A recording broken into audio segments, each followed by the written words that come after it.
Olá pessoal, tudo bem a todas, todos? Eu vou aqui tratar daquela audiência da juíza de Santa Catarina. Provavelmente vocês já sabem do que se trata, mas eu vou aqui estabelecer alguns pontos que eu não consegui falar no primeiro post no meu perfil no Instagram, que tá até aqui, Prof. R. Pardal, porque na verdade, com a correria, conforme eu postava e conversava com alunas e alunos, eu comecei aí a pensar em outros argumentos e a ver melhor alguns pontos.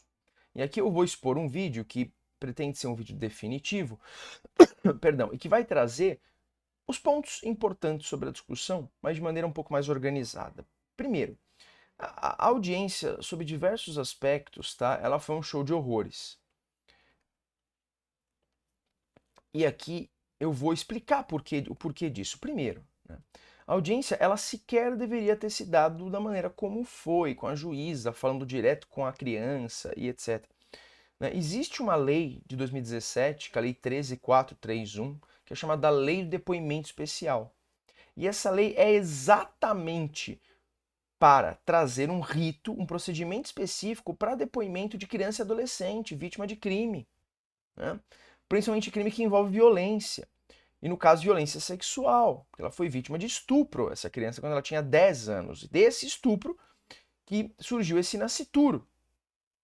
Pois bem, aqui essa criança, ela então, né, é importante lembrar que criança é quem tem 0 a 12 anos incompletos.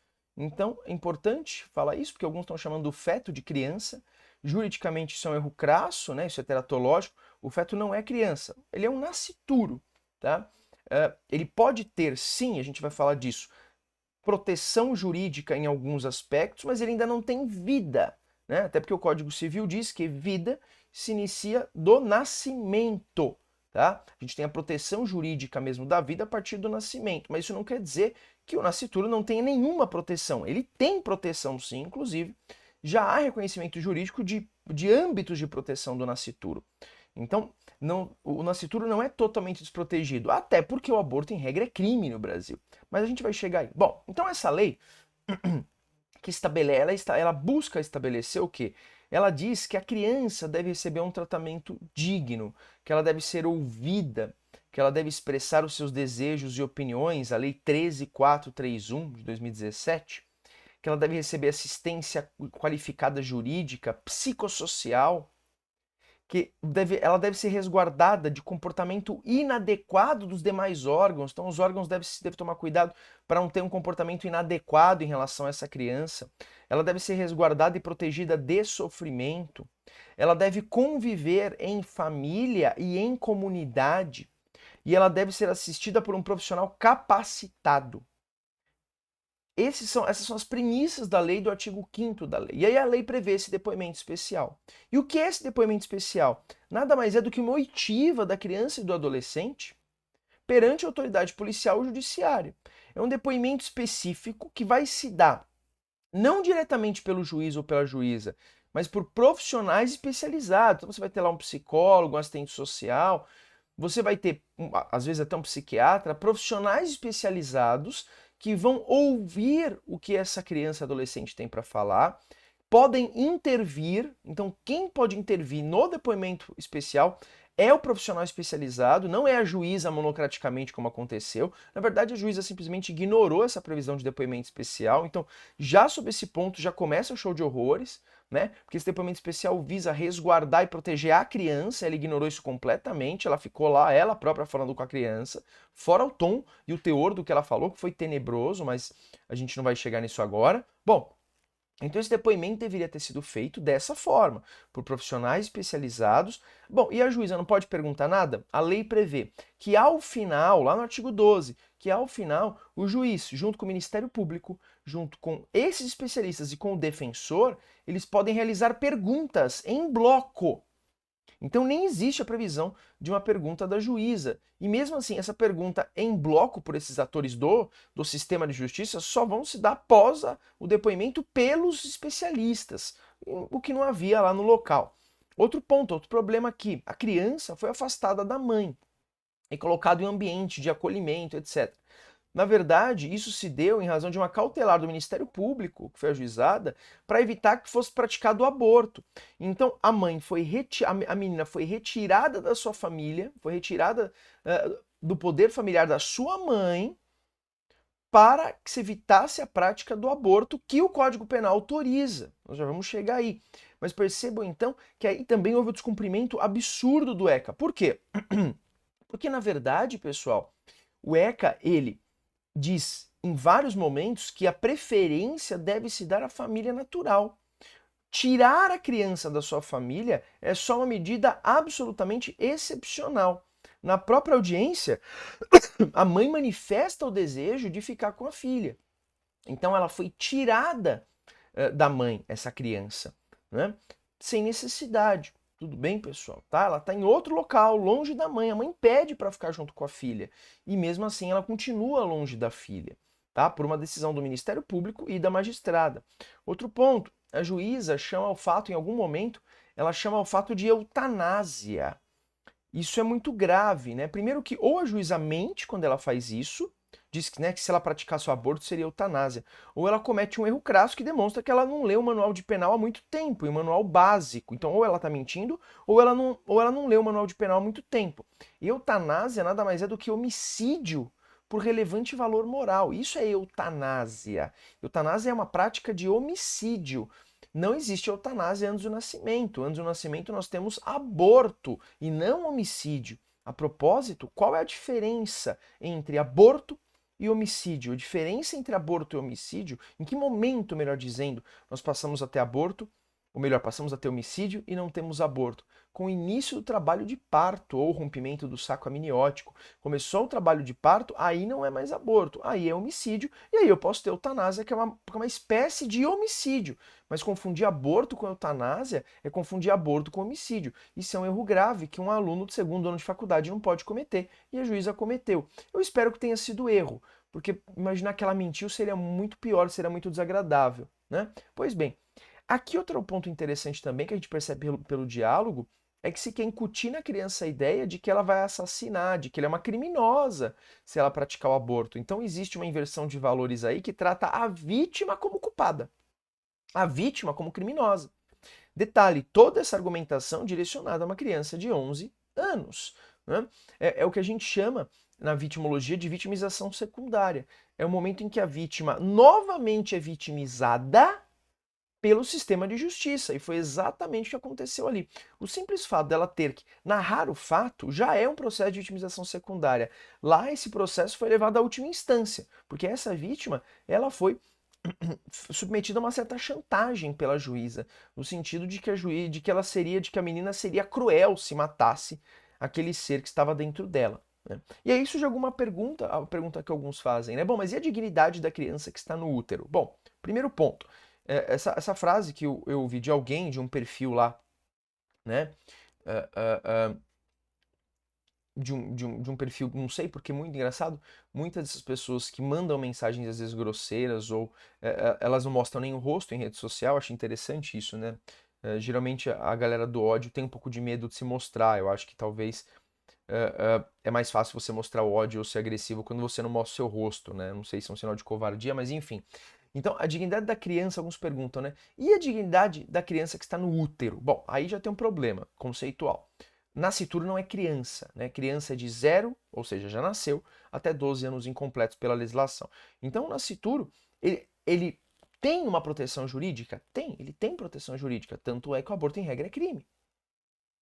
Mas a gente tem a dignidade de um ser que pode vir a ter vida, que pode vir a nascer, que tem uma expectativa de vida, e do outro lado nós temos a dignidade de um ser que já está vivendo, que já vive, e que já é uma pessoa no sentido humano, porque já nasceu. O nascituro tem uma expectativa de se tornar vivo e, portanto, ainda não está vivo, porque ainda não nasceu.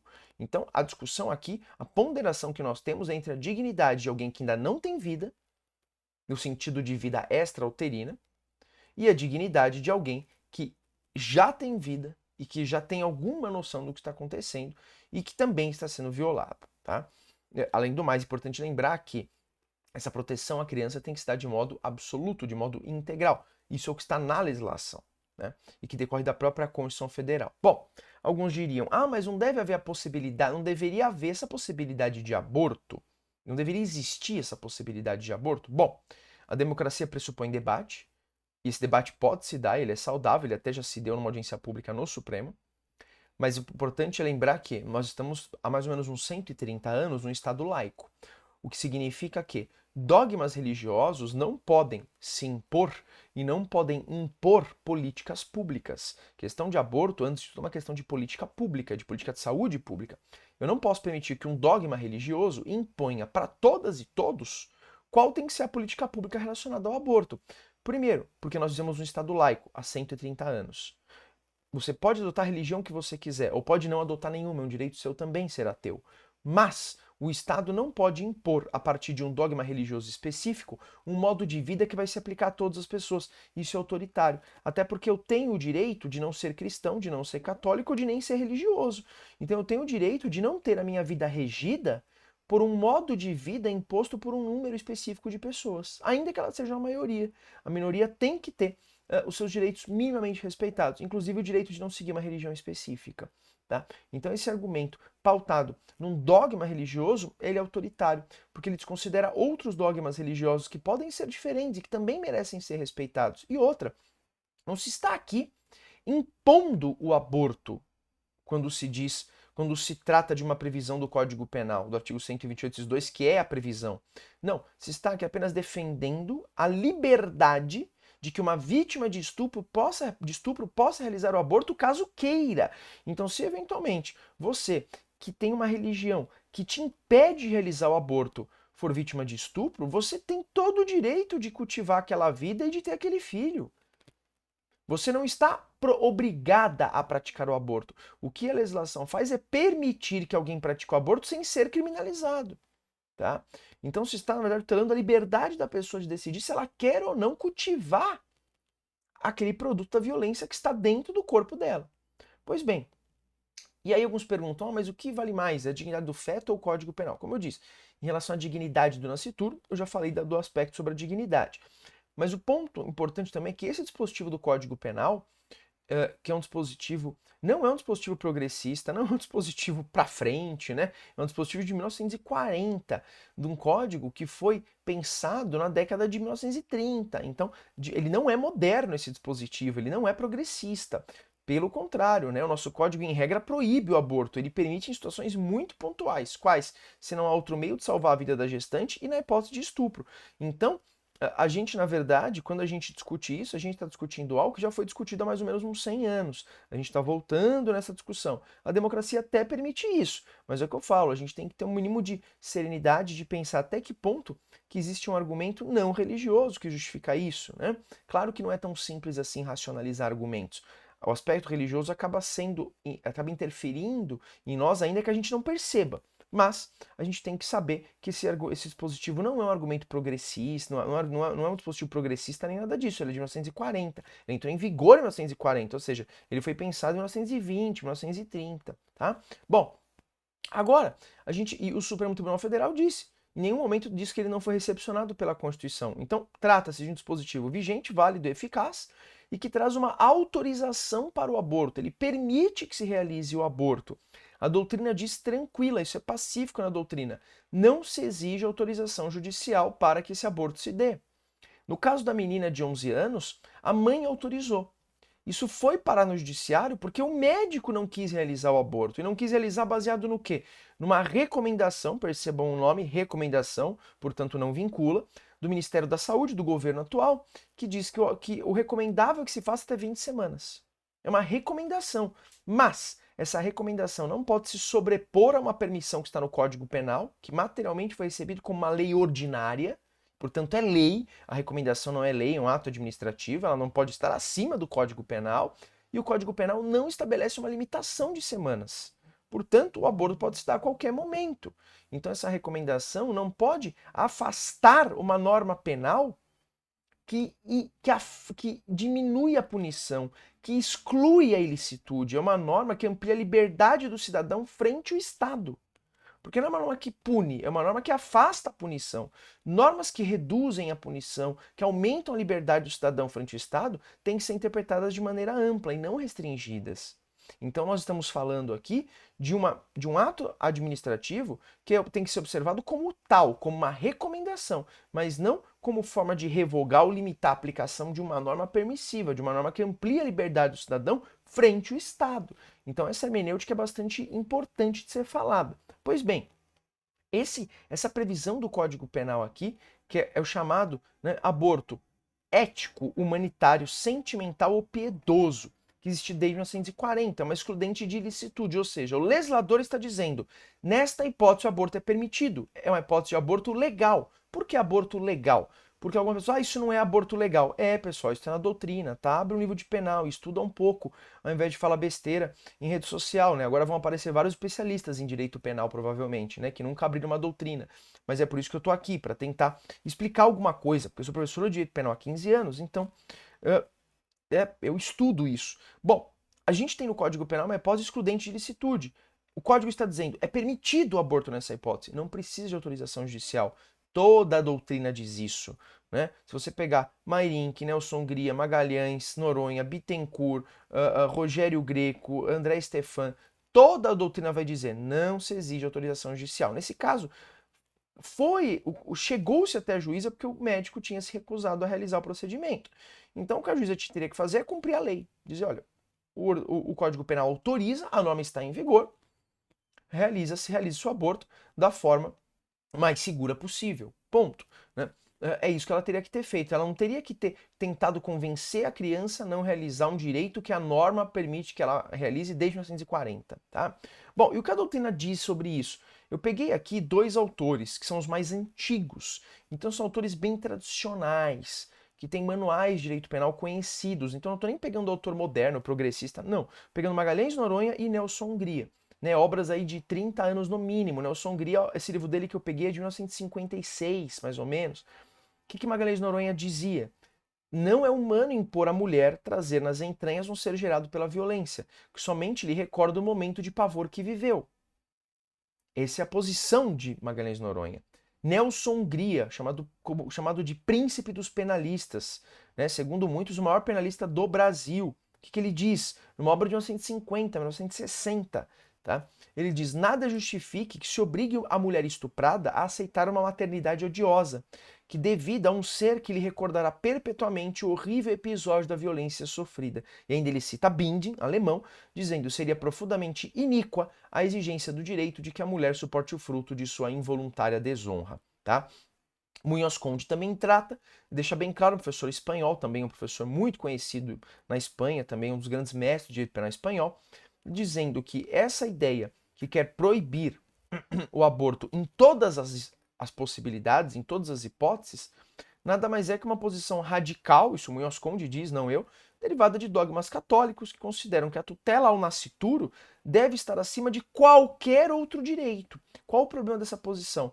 Você trata a mulher como um simples receptáculo da vida, como se aquele útero fosse um instrumento para uma vida em formação, e ela não tem a menor possibilidade de autodeterminação sobre o corpo dela.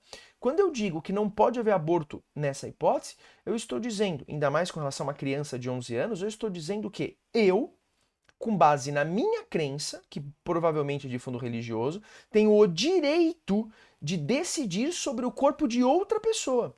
Eu tenho o direito de decidir, de obrigar uma pessoa a uma gestação. Então eu tenho o direito de interferir no corpo de outra pessoa em razão da minha visão religiosa, em razão da minha fé. Isso no Estado laico e isso, no caso específico, contra uma criança de 11 anos. Percebam que a nossa legislação ela já não é progressista, ela é de 1940, e ela, em regra, ela criminaliza o aborto. Então, em regra, o aborto não é permitido. Essas hipóteses que permitem o aborto são excepcionais. Quais são? Nós temos o aborto se houver risco de vida gestante e o aborto em razão da gravidez decorrente de estupro. E existe mais uma que o Supremo autorizou, que é o aborto de feto anencefálico. Então nós temos duas hipóteses na lei e uma terceira aí na DPF 54, na arguição descumprimento de preceito fundamental 54. Então, a nossa legislação nesse ponto, ela em regra já tutela o nascituro, porque em regra o aborto é criminoso, excepcionalmente que ele não é admitido. E um último ponto, né, para essa galera que gosta muito de usar a palavra liberdade, a expressão liberdade, na verdade, o que a gente está tutelando aqui, além de algum direito potencial do nascituro de se tornar um ser vivo, e aí isso tudo uma discussão no biodireito, na bioética, até que ponto que existe, qual a dimensão e a força desse direito. Por outro lado, nós temos não só a dignidade de uma criança, mas também a tutela da liberdade dessa vítima sobre o próprio corpo. Por quê?